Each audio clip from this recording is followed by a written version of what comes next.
ఈ దిన వాగ్దానం 2 కొరింథీయులకు రాసిన పత్రిక 12వ అధ్యాయం 9వ వచనం. నా కృప నీకు చాలును, బలహీనతల యందు నా శక్తి పరిపూర్ణమగుచున్నదని ఆయన నాతో చెప్పెను.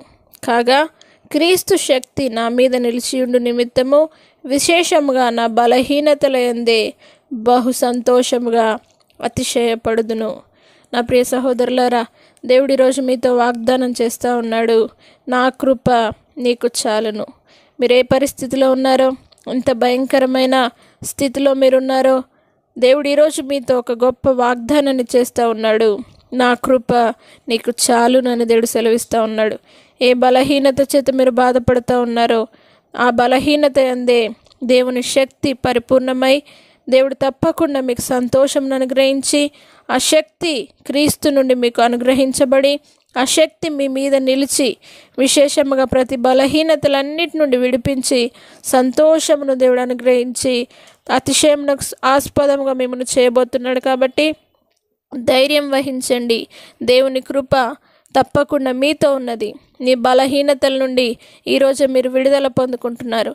దేవుని శక్తి బలముగా మీ మీదకి దిగి వస్తూ ఉన్నది. కాబట్టి తప్పకుండా దేవుడు మీకు గొప్ప సంతోషం అనుగ్రహించే దినాలు త్వరలో మీకు ఇవ్వబోతున్నాడు. కాబట్టి ధైర్యం వహించండి. దేవుడి వాగ్దానాన్ని మీ జీవితంలో నెరవేర్చునుగాక. ప్రార్థన. పరిశుద్ధుడా, నమ్మదగిన దేవా, నా కృప నీకు చాలును అని నీ వాగ్దానం సెలవిచ్చిన విధంగా ప్రతి ఒక్కరికి, మాకు అందరికీ కూడా నీ కృప ఉంటే చాలు ప్రభువా.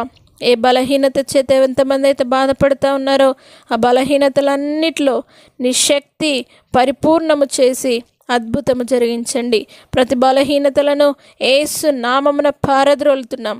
పరిశుద్ధాత్మదేవ, నీ శక్తిలో నిలిచి అద్భుతమైన ఆశీర్వాదాన్ని పొందుకొని ప్రతి బలహీనతల నుండి విడిపించబడి దేవా గొప్ప సంతోషం చేత నింపబడే అనుభవంలో సంతోషకరమైన దినములు త్వరలో వారు చూచుటకు సహాయం చేసి ఆనందం సంతోషం చేత నింపి నీ కృప ఎల్లప్పుడూ వారికి తోడుగా ఉంచి నడిపించగలరని యేసు పరిశుద్ధ నామమును బట్టి అడిగి వేడుకుంటున్నాము తండ్రి. ఆమేన్. దేవుని కృప మీతో ఉన్నది.